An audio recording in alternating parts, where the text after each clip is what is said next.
नमस्कार, मी भारती सहस्रबुद्धे. आनंदाचं पानच्या नव्या कोऱ्या भागात तुम्हा सगळ्यांचं स्वागत आहे. गेली 2 वर्ष आपण विविध विषयावरच्या पुस्तकांविषयी बोलतोय.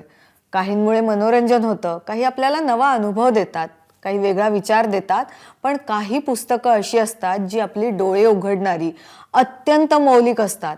त्या केवळ साहित्यकृती नाही तर ज्ञान साहित्यकृती ठरतात.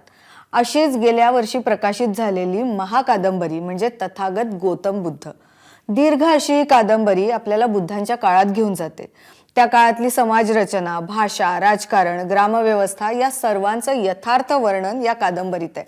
या कादंबरीचे लेखक आहेत वसंत गायकवाड. अनेक वर्षांच्या अभ्यासानंतर ही कादंबरी साकारली गेली आहे. तेव्हा या कादंबरीच्या प्रवासाविषयी, या कादंबरीविषयी गप्पा मारूया वसंत गायकवाड सर यांच्याशीच. गायकवाड सर, खूप खूप स्वागत आहे तुमचं. जसं उल्लेख केला की महाकादंबरी तुमच्या हातून लिहून झालेली आहे. गौतम बुद्धांच्या आयुष्यावरची ही कादंबरी आहे. तर अगदी नावापासूनच मला पहिला प्रश्न विचारावासा वाटतो की तथागत गौतम बुद्ध का? त्याच्या मागचं कारण काय आहे? आणि तुम्ही लेखक आहात, एवढा मोठा अभ्यास तुम्ही केलाय, तर या कादंबरीच्या माध्यमातून तुम्हाला वाचकांना काय सांगावंसं वाटतंय, काय सांगू इच्छित आहे? आता पहिल्या प्रश्नात मॅडम पहिल्यांदा आपलं मनपूर्वक स्वागत आणि आभार मानतो मला संधी दिल्याबद्दल. एक भाग. दुसरा, तथागत गौतम बुद्ध.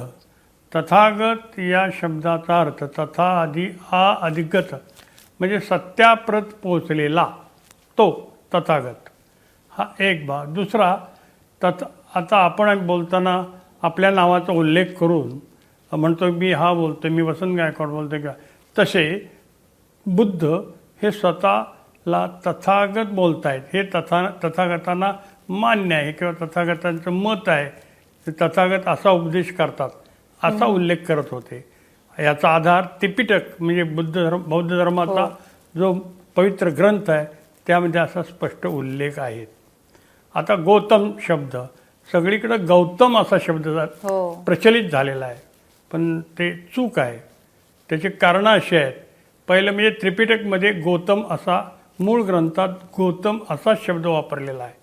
दुसरा, गो अधिक तम. गो म्हणजे गाय किंवा बैल, तम म्हणजे अधिक दर्शवणारा शब्द आहे तो. अधिक, अधिकतर, अधिकतम. सुंदर, सुंदरतर, सुंदरतम. तम म्हणजे विपुलता, वैपुल्याचं चिन्ह आहे ते. तर गौतम हे घराण्याचं नाव आहे. सिद्धार्थ शुद्धोधन गौतम हे त्यांचं संपूर्ण नाव आणि गौतम हे त्यांच्या घराण्याचं नाव आहे. बुद्ध ही त्यांना ज्ञानप्राप्तीनंतर मिळालेली उपाधी आहे. एवढा मोठा तो कादंबरीचा आवाका आहे. तर म्हणजे की गौतम बुद्धाच्या आयुष्याचा कुठला पैलू आपण वाचकांसमोर मांडावा असं काही तुमच्या डोक्यात होतं का ही कादंबरी लिहिताना? हो, नुसता एक पैलू नाही तर सगळे पैलू मी मांडलेले आहेत असं माझं स्पष्ट मत आहे. म्हणजे सिद्धार्थच्या जन्मापूर्वीचा इतिहास, जन्मानंतरचा इतिहास, त्यांचं बालपण, शिक्षण, विवाह, गृहत्यागानंतर परिव्राजक म्हणजे संन्यास प्राप्ती केल्यानंतर त्यांना वेगवेगळ्या तपश्चर्या करत, अनेक प्रकारच्या तपश्चर्या, खूप मोठा विषय आहे तो. त्यात सविस्तरपणे मी कादंबरीत मांडलेला आहे. आणि त्यानंतर ज्ञानप्राप्ती झाल्यानंतर पंचभिक्खू, पंचवग्गीय भिक्खू म्हणजे कौंडिन्य, महाकश्यप, अस्साजी, महानाम कुलिप आणि भद्रिक असे 5 जणांना त्यांनी पहिल्यांदा दीक्षा दिली. ते बुद्ध धर्माचे पहिले अनुयायी होत. आणि ही नावं एकदम वेगळी आहेत, त्यामुळे पटकन लक्षात राहत नाहीत. वाचकानं यावर 2दा तरी ते वाचावी लागतात. हा सगळा कालपट आहे. हा जो कालपट आहे तो 2500 वर्षापूर्वीचा असल्यामुळं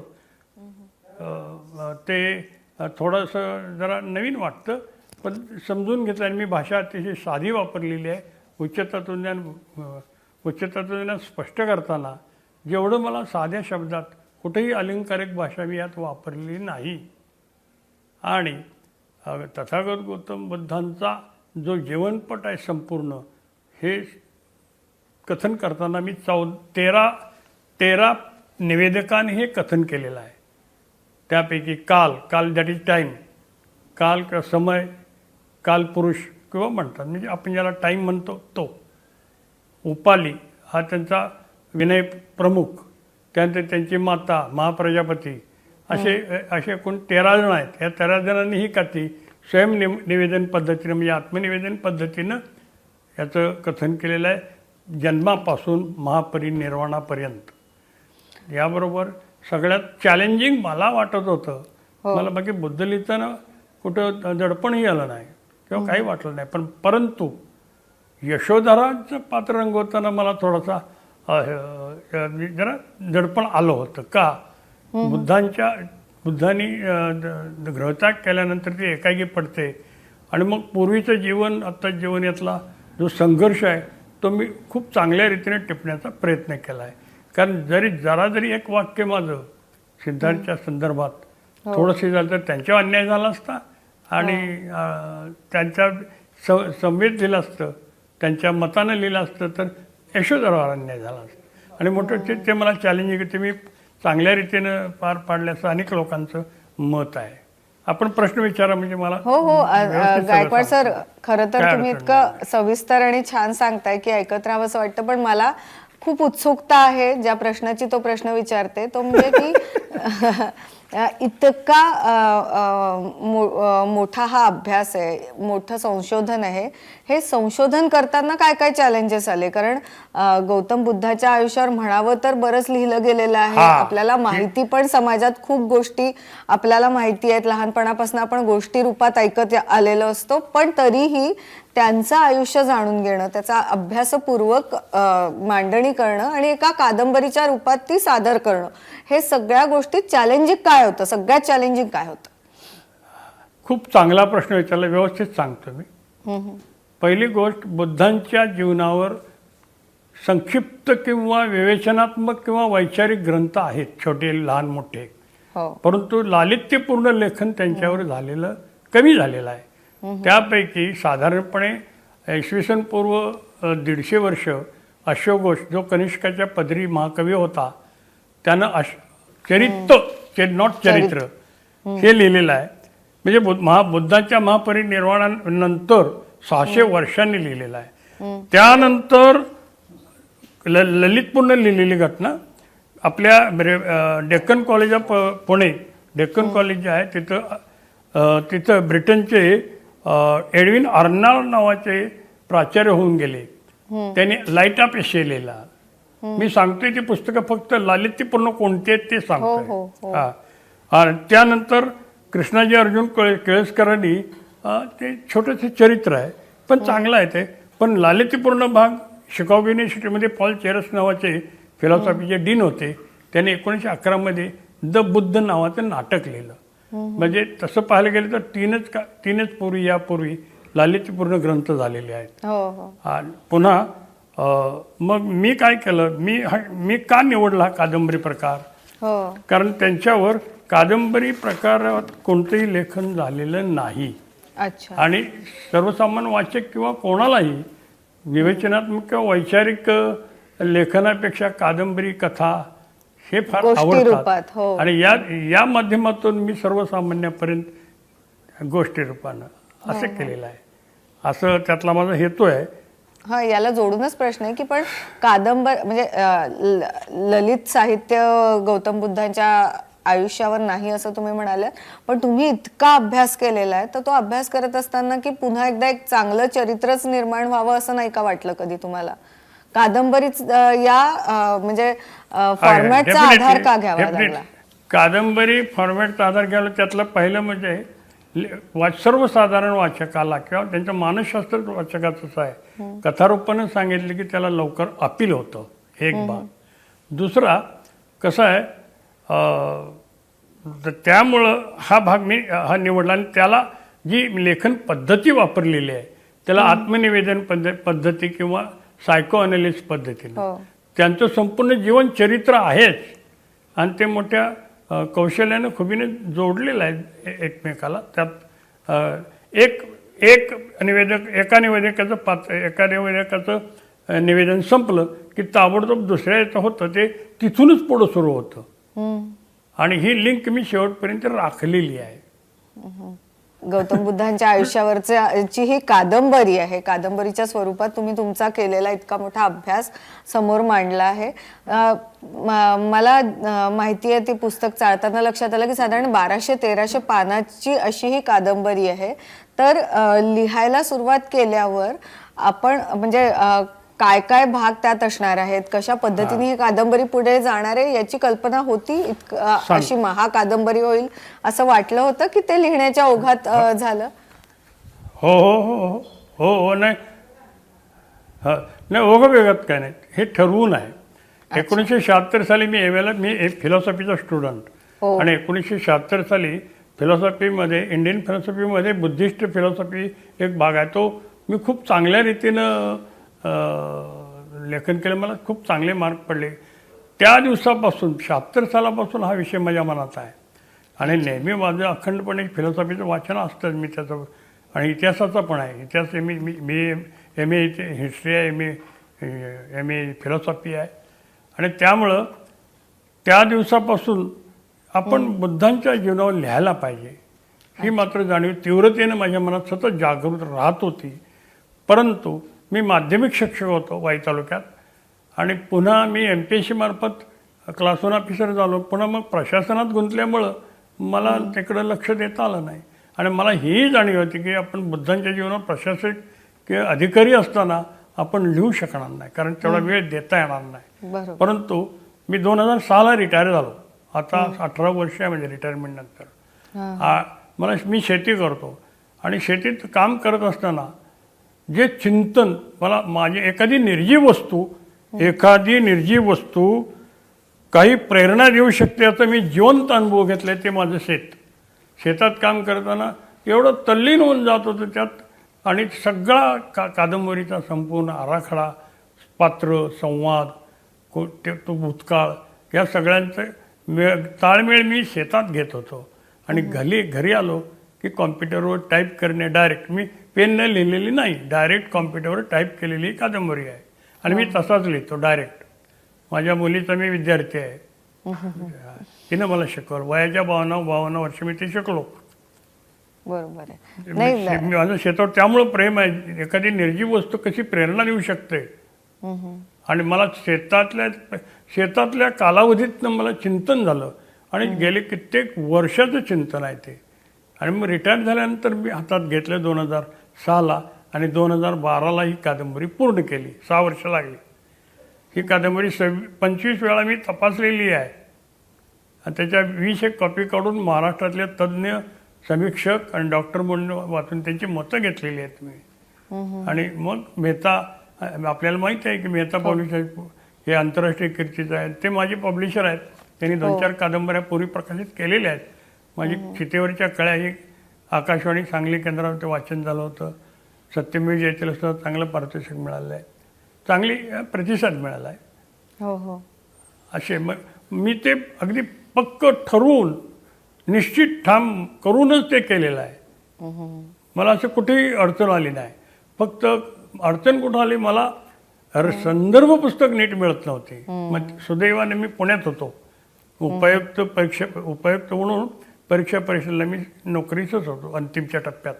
आणि त्यावेळेला पुण्यात मला पुष्कळ मिळाली, पण मिळाली नाही. मी Polytex society, Colombo, Chicago, London यांच्याशी मी इंटरनेटच्या माध्यमातून कॉन्टॅक्ट करून त्यांनी जे दिलेले ग्रंथ हे मी अपलोड केले आणि त्याच्या प्रिंट काढल्या. म्हणजे 2-3 कपाटं भरलेली आहेत केवळ बुद्धांच्या. 2-3 का सगळे खोली बुद्धांच्या पुस्तकानं भरलेली आहेत. कित्येक वर्ष तुमच्या आयुष्याचा सगळ्यात महत्त्वाचा भाग हा अभ्यास होता आणि ही कादंबरी होती जी ज्याचा ध्यास तुम्ही घेतला होता. ती पूर्ण झाली आहे, ती लिहून झाली आहे. मात्र तुम्ही त्या निमित्ताने हा इतका मोठा अभ्यास केलेला आहे, इतकं मोठं संशोधन केलंय. तुम्ही जसं सांगताय त्यानुसार की इतकं 1300 पानाची कादंबरी कुणीही आक्षेप घेऊ शकलेला नाहीये. त्याच्यावर इतका तो फुलप्रूफ असा दस्तावेज झालेला आहे. आता पुढे काय, अजून काही मनात आहे का की आपण वेगवेगळ्या या कादंबरीच्या निमित्ताने वेगवेगळ्या विषयांवर वाचन केलेलं आहे, अभ्यास केलाय, तर काही विषय डोक्यात आहे का की यावरही आता लिहायचंय? लिहायचं नाही, लिहून तयार आहे. अरे वा. चक्रवर्ती सम्राट अशोक 1800-2000 पानाची कादंबरी. मेहतांच्याकडं प्रोसेस, मेहता पब्लिशर पुणे यांच्याकडे कामकाज सुरू आहे, एडिटिंग चाललं आहे. अरे वा. काही दिवसातच येते तुमच्या हातात. अत्यंत महत्त्वाचं असं काम तुमच्या हातून घडलेलं आहे या कादंबरीच्या माध्यमातनं. आणि आता तुम्हीच आम्हाला एक अत्यंत चांगली बातमी, आनंद वार्ता दिलीत की गौतम बुद्धांनंतर आता सम्राट अशोकावरचीही तुमची कादंबरी लिहून तयार आहे. तर खरं सांगते की खूप मोठं काम तुम्ही करताय. आमच्यासारखे जे वाचक आहेत त्यांना नक्कीच हे सगळं तुम्ही लिहिलेलं साहित्य वाचायला आवडेल. तुम्ही आज आमच्याशी गप्पा मारल्या त्यासाठी खूप खूप आभार. आणि हे जे नवीन पुस्तक तुमचं येऊ घातलंय त्यासाठी आमच्या सगळ्यांतर्फे शुभेच्छा. आभारी आहे. खरं तर थक्क करायला लावणारा असा हा कादंबरीचा प्रवास आहे. आजपासून आपल्या आनंदाचं पानच्या कुटुंबात पुण्याच्या पुस्तकवाले या फिरत्या पुस्तकांच्या दुकानाचा समावेश होतोय. वाचनाची गोडी वाढावी म्हणून हे सर्वच पुस्तक विक्रेते अगदी मनापासून काम करतायत. तेव्हा आजची टॉप 5 पुस्तकं कोणती हे सांगतेय पुस्तकवालेची ऋतिका आशय वळंबे. नमस्कार, मी ऋतिका वाळंबे, संस्थापिका पुस्तकवाले पुणे. आज गेली 3 वर्ष आम्ही पुण्यामध्ये हा बुक ट्रक घेऊन पुस्तकांची प्रदर्शनं करतो आहोत. 1000हून अधिक प्रदर्शनं केलेली आहेत. लोकांपर्यंत पुस्तकं घेऊन जाण्याचं काम आम्ही करतो आहोत. त्यामध्ये शाळा, कॉलेजेस, हाऊसिंग सोसायटीज, कंपनीज, कॉर्पोरेट्समध्ये आम्ही प्रदर्शनं भरवतो.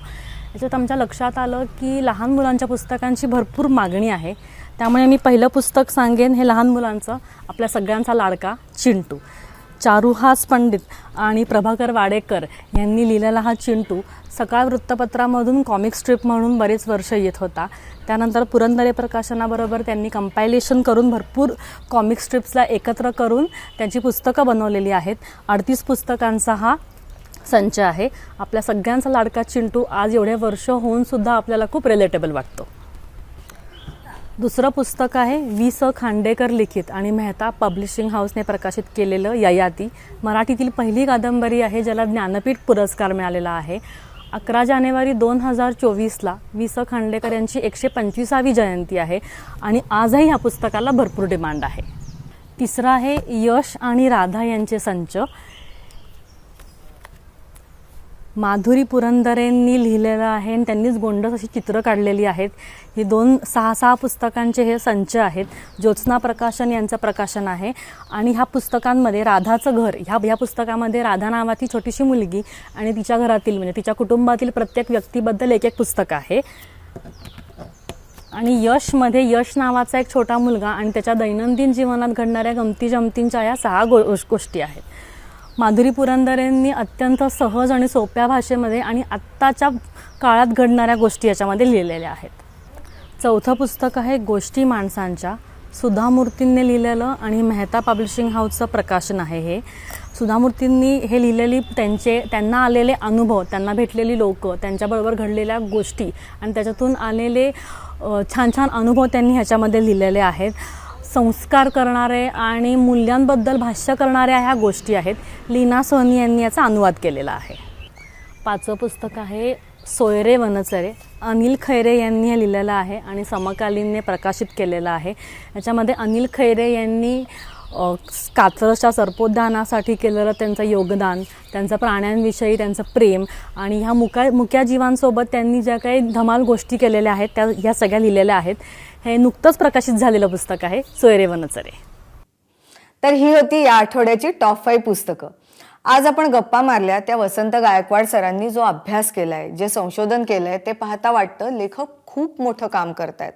आपल्याला त्यांच्या पुस्तकांच्या माध्यमातून ते अगदी सहजपणे उपलब्ध होतंय. तेव्हा अशी महत्त्वाची पुस्तकं नक्की वाचली गेली पाहिजेत. ती पुस्तकं तुमच्यापर्यंत पोहोचवण्याचा आमचा प्रयत्न सुरू आहेच, पण तुमच्याही वाचनात जर चांगली पुस्तकं आली तर त्यांच्याविषयी आम्हाला जरूर कळवा. त्यासाठी आमचा ईमेल ID आहे anandachapan@gmail.com. पुन्हा पुढच्या आठवड्यात नवीन पुस्तकांसह भेटूच. तोवर वाचत रहा. धन्यवाद.